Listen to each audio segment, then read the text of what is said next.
할렐루야. 하나님께서 오늘도 귀한 하루 허락하여 주셨습니다. 우리 다 함께 기도함으로 5월 16일 매일 주심 기도회 하나님 앞에 드립니다. 살아계신 아버지 하나님, 오늘도 저희에게 호흡을 주시고 새로운 하루를 허락하여 주심을 감사드립니다. 하나님 앞에 나오게 하시고 하나님을 가까이 함이 우리에게 얼마나 큰 복임을 다시 한번 깨닫습니다. 주님 앞에 나온 이 발걸음 오늘도 헛되이 하지 않게 하여 주시고 주님의 생명의 말씀, 주님의 귀한 마음 담아갈 수 있도록 인도하여 주시옵소서. 하나님, 오늘 아침에는 청년들을 위하여서 함께 기도합니다. 이제 M4 세대를 넘어서서 모든 걸 포기하고 또 모든 것을 가지지 못하는 그런 마음을 가지고 자라나는 우리 청년들, 주님께서 불쌍히 여겨 주시옵소서. 결혼하는 것도, 연애하는 것도, 출산하는 것도, 또 직업을 가지는 것도 다 포기해야 될 것 같은 그런 마음을 가지고 있습니다. 또한 그 가운데 신앙을 포기해야 될 것 같은 그런 마음도 들 것입니다. 우리 미래의 꿈나무 또 교회의 기둥인 우리 청년들 주님께서 품어주시고 그 마음 가운데 용기와 지혜를 더하여 주시고 그 초대교회의 일곱 집사들처럼 하나님 믿음과 성령이 충만한 청년들로 자라날 수 있도록 인도하여 주시옵소서. 특별히 우리 청년들의 진로 가운데 함께해 주셔서 또 대학 시절을 겪고 있는 청년이나 또 지금 취업을 준비하고 또 직장에 다니고 있는 모든 청년들, 하나님 준비하고 또 겪어내고 경험하는 모든 과정 속에서 하나님의 뜻과 하나님의 경륜을 알게 하여 주시고 자신을 통하여서 하나님이 드러내고자 하는 귀한 하나님의 역사를 하나님 믿음으로 나아가는 그런 청년들 되게 하여 주시옵소서. 자신의 삶도 이끌어 나아갈 때에 그 삶 속에서도 너무나 힘들 것인데 그 가운데 신앙이 중심에 자리 잡기를 간절히 원합니다. 그리하여 잠깐 멀어지더라도, 잠깐 떨어지더라도, 또 힘들어할지라도 그 신앙이 뿌리가 되어서 중심이 되어서 언제고 하나님께 다시 돌아올 수 있는 청년들로 이끌어 주시옵소서.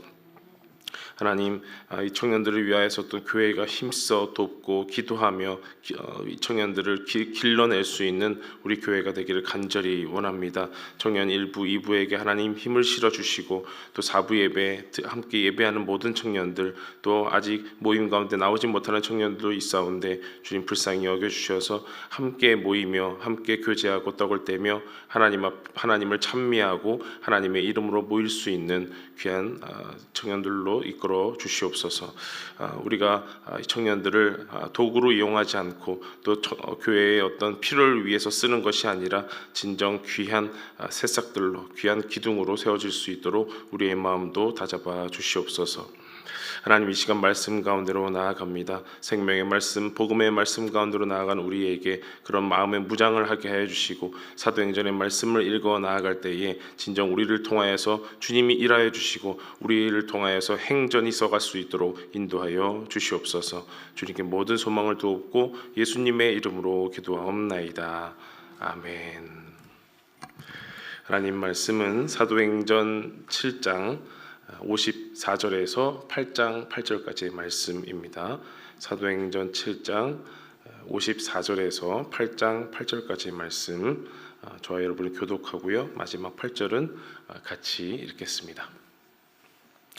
그들이 이 말을 듣고 마음에 찔려 그를 향하여 이를 갈거늘 스데반이 성령 충만하여 하늘을 우러러 주목하여 하나님의 영광과 및 예수께서 하나님 우편에 서신 것을 보고 말하되 보라 하늘이 열리고 인자가 하나님 우편에 서신 것을 보노라 한데 그들이 큰 소리를 지르며 귀를 막고 일제히 그에게 달려들어 성 밖으로 내치고 돌로 칠세 증인들이 옷을 벗어 사울이라 하는 청년의 발 앞에 두니라. 그들이 돌로 스데반을 치니 스데반이 부르짖어 이르되 주 예수여 내 영혼을 받으시옵소서 하고 무릎을 꿇고 크게 불러 이르되 주여 이 죄를 그들에게 돌리지 마옵소서 이 말을 하고 자니라. 사울은 그가 죽임 당함을 마땅히 여기더라.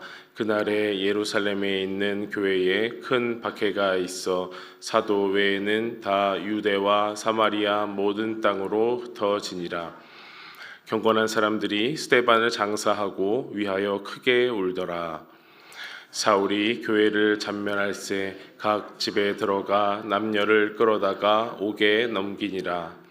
그 흩어진 사람들이 두루 다니며 복음의 말씀을 전할새 빌립이 사마리아 성에 내려가 그리스도를 백성에게 전파하니 무리가 빌립의 말도 듣고 행하는 표적도 보고 한 마음으로 그가 하는 말을 따르더라.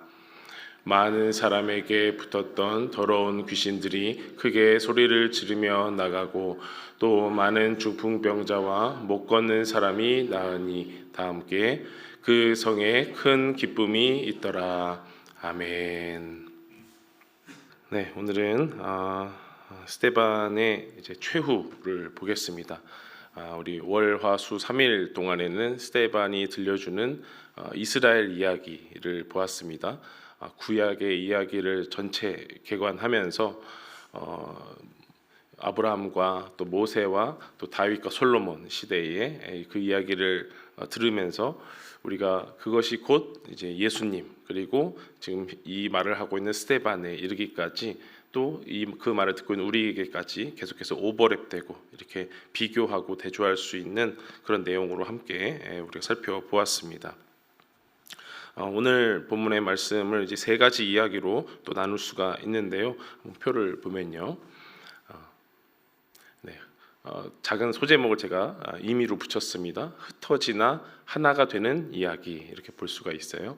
스데반 이야기입니다. 스데반이 우리 어제까지는 길게 자신의 설교 최후 변론을 하였고 이제 스데반의 짧은 이야기가 다시 오지 않을 그 짧은 이야기가 있는 것이죠. 스데반의 죽음과 이제 사울의 등장으로 스데반 이야기가 나오고요. 그 다음에 사울이 등장한 이야기죠. 사울 이야기, 사울의 박해와 흩어지는 교회 이렇게 되어 있습니다. 그리고 마지막 이야기는 빌립 이야기, 빌립의 사마리아 전도에 대해서, 그리고 이제 내일부터는 빌립이 더 역사의 주인공으로 이렇게 등장하는 모습을 볼 수가 있습니다. 각 문단을 좀 살펴보면서 함께 나누려고 합니다. 스데반이 처음에 이 공회에 불러왔을 때 대제사장이 이것이 사실이냐라고 하면서 너를 한번 변호해봐라라고 맡겼을 때 쭉 구약의 이야기를 들려주었습니다. 이 이야기를 들려주었을 때에 우리가 생각하기는 종교 지도자들은 누구보다 이 이야기를 잘할 텐데 왜 이런 이야기를 하지라는 첫 질문이 들었었죠. 그리고 그 안에 이제 스데반의 재해석, 구약의 이야기에 대한 재해석이 들어가면서 이 이야기를 듣고 있는 너희 지도자들, 유대교 지도자들 어떤 생각을 하느냐, 좀 깨닫느냐라고 우리가 상상을 하면서 스데반이 아마 지도자들을 이렇게 쳐다봤을 것이다 이렇게 얘기를 드렸습니다. 하지만 그들은 이제 깨닫지 못하였다라는 것이 정답이었고요. 오늘 말씀을 보니까 이들이 하나님 그 말을 듣고 이를 갈았다 이렇게 되어 있습니다. 7장 54절 말씀을 보면은 그들이 이 말을 듣고 마음에 찔려까지는 괜찮은데 그를 향하여 스데반을 향하여 이를 갈거늘 이렇게 되어 있습니다. 이제까지 들려줬던 말을 몰랐던 게 아니고 듣고 들으면서 이런 생각을 한 거죠. 이거 날 향해서 하는 소리네, 우리를 향해서 하는 소리네 이렇게 생각이 든 겁니다. 그래서 마음에 찔렸고 이를 갈았다라고 하는 겁니다. 이 마음에 찔렸다라는 표현이 사도행전에서는 낯설지가 않습니다. 일찍이 이제 베드로가 주 예수 그리스도를 전파하면서 그 성령의 역사가 일어나고 사람들에게 설교를 할 때에 똑같은 일이 있었다라는 거죠. 사도행전 2장에 나오는 말씀인데요. 읽어드리면요. 그런즉 이스라엘 온 집은 확실히 알지니 너희가 십자가에 못 박은 이 예수를 하나님이 주와 그리스도가 되게 하셨느니라 하니라 라고 책망을 합니다. 37절에 그들이 이 말을 듣고 마음에 찔려 베드로와 다른 사도들에게 물어 이르되 형제들아 우리가 어찌할꼬 하거늘 합니다. 베드로의 그런 어떤 복음 그리고 책망의 말씀이 전해진 이후에 사람들이 듣고 우리가 어떻게 할꼬, 우리가 어찌할꼬라고 하면서 마음에 찔려서 회개를 일어나는. 그래서 이제 베드로가 바로 이어서 회개하여 주 예수의 이름으로 세를 받고 구원을 받으라 이렇게 말을 하거든요. 그런데 오늘 이 스데반의 책망, 스데반의 구약 이야기를 들은 지도자들은 이를 갈았다 이렇게 됩니다. 이를 갈았다. 즉 이제 그 다음에는 핍박의 최대치, 이제 죽음에 이르게 하는 그런 행동을 하게 합니다. 구약의 이야기가 되었든 어떤 설교 말씀이 되었든 우리가 성경을 읽는 어떤 것이 되었든 간에 우리가 말씀을 읽고 말씀을 받으면서 우리의 반응은 어떠한가 한번 생각해 볼 수 있겠습니다. 말씀을 읽을 때에 우리가 본능적으로 원하는 것은 평안을 누리고 싶고 또 위로를 얻고 싶고 또 오늘의 나의 삶에 어떤 작은 도움이라도 될 만한 그런 마음이 본능적으로 우리에게 다가옵니다. 그런데 말씀에 대한 어떤 가장 원초적이고 가장 우리가 사실 기대해야 하는 그런 반응은 바로 마음의 찔림이 오는 거죠. 마음의 찔림. 그것이 그냥 성경에 쓰여 있는 말씀인데 그것이 오늘 나에게 찔리는 말씀으로 다가올 때에 그것이 생명의 말씀, 복음의 말씀이 되는 것입니다.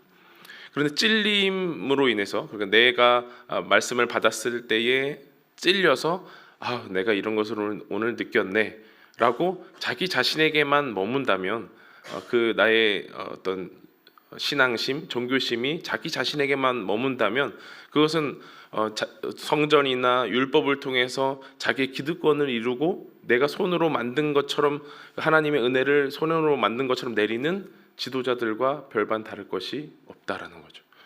우리에게 주어진 그 말씀을 은혜로 여기는 것까지는 좋은데 나에게만 국한시킨다면, 내가 원하는 곳에 국한시킨다면 그것은 내가 손으로 만드는 것에 지나지 않는다라는 겁니다. 그러면 말씀을 들었을 때 내가 마음에 찔렸을 때 어디까지 이어져야 되느냐? 마음에 그 말씀을 듣고 마음이 찔렸을 때 몸과 마음이 다 찢기신 예수님까지 나아가야 돼요. 몸과 마음이 찢기신 예수님이 그 말씀에서 내 마음에서 드러나야 됩니다. 그것으로 끝나야 되겠습니까? 우리 예수님 많이 힘드셨네 까지 끝나야 되겠습니까? 그거 하나 더 넘어서서 다시 내 마음에 들어와서 내 마음이 찢어지고 회개가 일어나야 된다는 겁니다. 찔리는 말씀 가운데 내가 오늘 귀한 거 재미난 거 알았네, 여기서 넘어서서 몸이 찢기신 예수님, 그리하여서 다시 내 마음이 찢기는 그런 회개의 작업들이 일어나야 된다라는 겁니다. 그래서 구약 시대에는 막 옷을 찢고 재를 날리고 하는 그런 상징적인 행동들이 있었는데요. 신약에서는 어떤 말들이 나옵니까? 옷을 찢지 말고 마음을 찢어라. 너희 마음에 할례를 해라. 그런 말들이 나오는 것이죠. 그런데 이 지도자들은 어땠습니까? 마음이 찔렸는데 찔린 것까지는 좋았어요. 말씀을 들었으니까. 그런데 예수님을, 몸이 찢기신 예수님을 나아가기는커녕 오히려 예수님을 죽이는 그들은 마음을 찢는 것이 아니고 이를 갈았다라는 겁니다. 자, 이제 그 이를 간 그들로 인하여서 스데반의 최후를 볼 수가 있습니다. 7장 58절에서 60절까지의 말씀인데요. 이거 같이 읽어보겠습니다. 시작. 성 밖으로 내치고 돌로 칠세 증인들이 옷을 벗어 사울이라 하는 청년의 발 앞에 두니라. 그들이 돌로 스데반을 치니 스데반이 부르짖어 이르되 주 예수여 내 영혼을 받으시옵소서 하고 무릎을 꿇고 크게 불러 이르되 주여 이 죄를 그들에게 돌리지 마옵소서 이 말을 하고 자니라. 스데반의 최후와 스데반의 마지막 두 마디, 이제 유언과 같은 두 마디입니다. 내 영혼을 받으시옵소서, 그리고 이 죄를 그들에게 돌리지 마옵소서.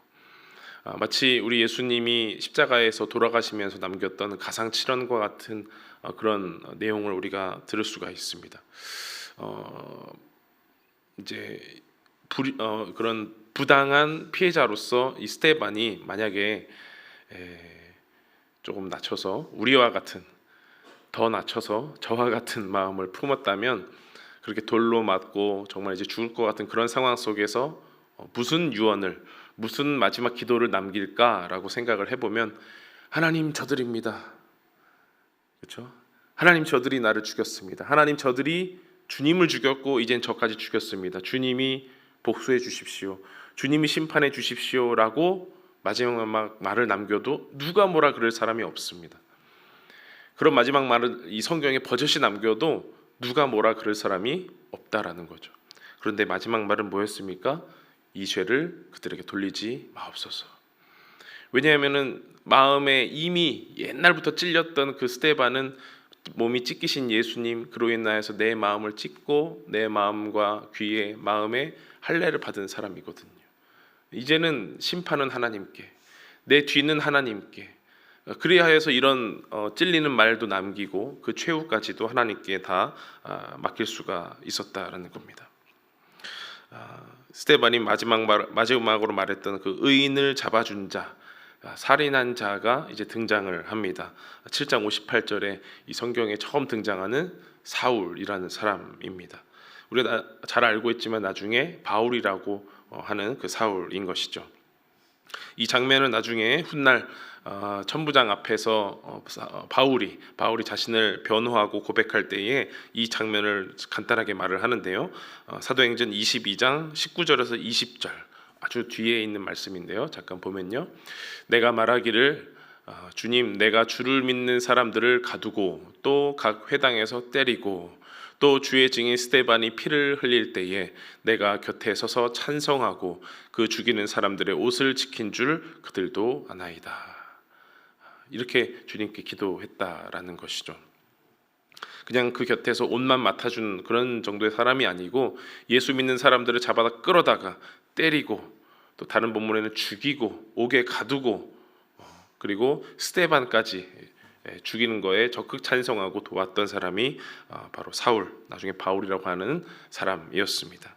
나중에 디모데전서 1장 15절에 고백하기는 나는 죄인 중에 괴순이라 라고 고백할 정도였습니다. 이렇게 교회를 잔멸하는, 남녀를 막론하고 끌어다가 옥에 가두는 그런 교회를 박해하는 선봉장이 된 이제 사울의 모습이 등장이 되면서 사도행전은 여기서 끝나는 것 아닌가? 성령 행전은 여기서 마치는 것 아닌가라는 그런 위기까지 다가옵니다. 왜냐하면 이제 큰 박해로 말미암아 그날부터 온 교회가 흩어지기 때문입니다. 사도들을 제외하고는 12사도를 제외하고는 모든 제자들과 이 그리스도교를 믿는 모든 사람들이 흩어진 겁니다. 왜냐하면 가만히 있다가는 사울에 의해서 다 잡혀가기 때문이죠. 그러면 이제 교회는 흩어졌으니까 이 온 유대와 사마리아와 땅끝까지 흩어져 버렸으니까 교회는 멸망한 것입니까? 교회는 소멸하는 것입니까? 아닙니다. 사도행전은 이제 시작되고 있습니다. 사도행전은 교회의 흩어짐으로 말미암아 더욱 복음이 확장된 것을 말하고 있습니다. 우린 이것을 첫 번째부터 알고 있었어요. 사도행전 1장에서부터 우리 주님이 말씀하신 그 말로부터 우리는 알고 있었습니다. 사도행전 1장 8절의 말씀, 가장 중요한 말씀인데요. 우리 함께 읽겠습니다. 시작. 오직 성령이 너희에게 임하시면 너희가 권능을 받고 예루살렘과 온 유대와 사마리아와 땅끝까지 이르러 내 증인이 되리라 하시니라. 한 번 더 읽습니다. 시작. 오직 성령이 너희에게 임하시면 너희가 권능을 받고 예루살렘과 온 유대와 사마리아와 땅끝까지 이르러 내 증인이 되리라 하시니라. 아멘. 그래서 아시겠지만 이 말씀이 기초가 되어서 예루살렘 그리고 온 유대 그리고 사마리아와 땅끝까지 이르러서 복음이 진전되고 전파되는 것이 우리 사도행전의 그런 스토리라고 할 수가 있겠습니다. 그래서 이제 온 유대와 사마리아로 제자들이 그리스도인들이 흩어졌다라고 되어 있습니다. 그러나 교회는 멸망하지 않고 소멸되지 않고 오히려 복음이 확장됩니다. 각 사람이 증인이 되어서 또 다른 사도가 되어서 또 다른 교회가 되어서 이제는 증인 행전, 사도 행전, 교회 행전, 무엇보다 성령 행전으로 새롭게 쓰여져 갑니다. 혹시 여러분 가운데 예수님으로 말미암은 박해를 받으신 적이 있습니까? 감정적이든 물리적이든 어떤 식으로든지 교회로 말미암아 예수로 말미암아 어려운 점을 겪으신 분이 있습니까? 무엇보다 제가 한 가지 확실할 수 있는 것은 그로 인해서 복음의 진전이 된다라는 것을 저는 확신합니다. 최소한 그 박해를 받은 사람이든지 또 그로 인하여서 복음이 전파되는 그 어떤 곳이든지 복음의 진전이 되리라고 저는 믿습니다. 그래서 그 복음은 또한 그 복음으로 말미암은 그 믿음은 우리가 지키는 것이다 이렇게 볼 수가 있어요. 그 예루살렘에 남아있는 사도든지 흩어진 그 사람들이든지 간에 그 믿음은 결코 흔들리거나 소멸되는 것이 아니라 그 사람에게 지키는 것이어야 됩니다. 여러분 가운데 어려움에 처한 분들이 혹시 계십니까?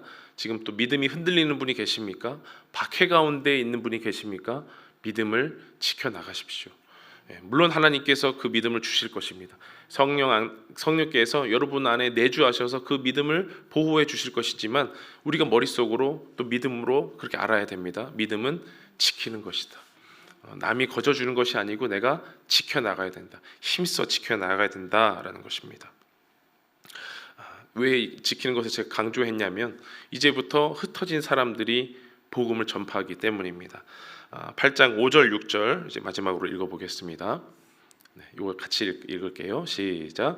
빌립이 사마리아 성에 내려가 그리스도를 백성에게 전파하니 무리가 빌립의 말도 듣고 행하는 표적도 보고 한 마음으로 그가 하는 말을 따르더라. 저 5절 말씀을 보면은 너무나 자연스러워 보이지 않습니까? 사마리아 성에 내려가 그리스도를 백성에게 전파하니 표적도 보고 따르더라. 너무 멋있는 말씀이에요. 근데 이 사람들의 상황이 어떻습니까? 흩어진 상황이에요. 조금 멋있게 말해서 흩어졌다고 생각합니다. 좀 나쁘게 말을 하면 도망갔다, 피신했다라는 말이 더 어울릴 정도입니다. 박해로 인하여서 도망간 사람들이 하나님의 말씀을 전했다. 그래서 흩어졌으나 복음이 확장된 첫 번째 상황, 첫 번째 케이스가 이 빌립의 사마리아 전도로 등장하는 겁니다. 그런데 여러분 만약에 또 여러분이라고 하면 또 제 믿음이 너무 큰 것처럼 여겨져서 만약에 저 같으면 이런 일이 있을 경우에 피신하여 도망하여 그 어떤 사마리아든 어떤 성내에 들어갔는데 숨거나 전파하지 않았다면 골방에 들어가서 살았다면 그것은 어떤 일이 되겠습니까? 바로 성령을 거스르는 일이 될 겁니다. 성령 행전은 거기서 끝나는 겁니다. 거기서 끝맺음이 되는 겁니다. 하지만 빌립은 또 수많은 사람들은 흩어졌으나 전파했습니다. 그것이 곧 성령으로 살면 성령으로 행할지니 그 성령의 열매가 드러나는 일이 아니겠습니까? 하나님께서 그 성령을 주셔서 예루살렘과 온 유대와 사마리아와 땅끝까지 전파하라 라고 그 마음을 주셨는데 숨거나 전파하지 않는다. 그 자체가 바로 성령을 거스르는 것이다 라고 볼 수가 있습니다. 흩어진 사람들을 통해서 이제 교회는 더욱 한 마음이 되어 갑니다. 그 한 마음은 흩어진 만큼 더욱 넓고 크게 한 마음이 되어 간다라는 것입니다. 이런 복음의 진전을 통해서 하나님께서는 우리에게 하나의 메시지를 주십니다. 오늘 이 한 문장 마음에 두고 가시면 좋겠습니다.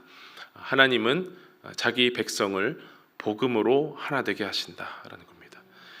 어떤 다른 술수로, 다른 유익함으로, 다른 평안과 위로라는 그런 감정으로 하나 되게 하신 것이 아니라 복음으로 하나 되게 하신다. 그 상황은 다 다를 수 있습니다. 예루살렘에 남아있는 사람도 있고 도망한 사람도 있고 또 흩어져서 하나님을 전한 사람도 있고 또 혹 그렇지 못한 상황인 사람도 있고 또 순교한 사람들도 있는데 결국에 하나님은 복음으로 우리를 하나 되게 하신다라는 것입니다. 우리가 이렇게 모였습니다. 또 이제 흩어질 것입니다. 또 모일 것입니다. 우리가 걸어가는 모든 행정 가운데 하나님이 복음으로 하나 되게 하실 것을 이 시간 간절히 바라고 믿습니다. 그렇게 여러분의 발걸음 가운데 하나님이 하나 되게 하시고 복음의 진전이 되게 하는 발걸음 있기를 간절히 축복합니다. 기도하겠습니다. 하나님, 흩어졌으나 주님께서 더욱 큰 마음으로 더욱 넓고 큰 한 마음으로 성령 행전을 써가게 하신 것을 감사합니다. 하나님, 그 성령 행전, 증인 행전, 사도 행전은 오늘 이 시간에도 쓰여지고 있는 것을 믿습니다. 하나님, 나 자신을 통하여서 또 우리 가족을 통하여서 또 우리 목장을 통하여서 또 우리 노포트 덕소교회를 통하여서 그 성령 행전이 아름답게 또 멋있게 주님 앞에 귀하게 쓰여질 수 있도록 역사하여 주시옵소서. 우리 가운데 있는 박해와 어려움들, 그것으로 인하여서 절망하거나 또 좌절하지 않고 숨거나 또 피하지 아니하고 오직 복음의 진전을 위하여서 성령으로 살길 위하여서 온전히 나아갈 수 있도록 인도하여 주시옵소서. 그렇게 살 수 있도록 오늘 모든 기도자들에게 힘을 주시고 또 용기를 주시고 믿음과 지혜를 더하여 주시옵소서. 주님께 모든 걸 맡기옵고 예수님의 이름으로 기도하옵나이다. 아멘. 함께 기도하시며 나아가시겠습니다.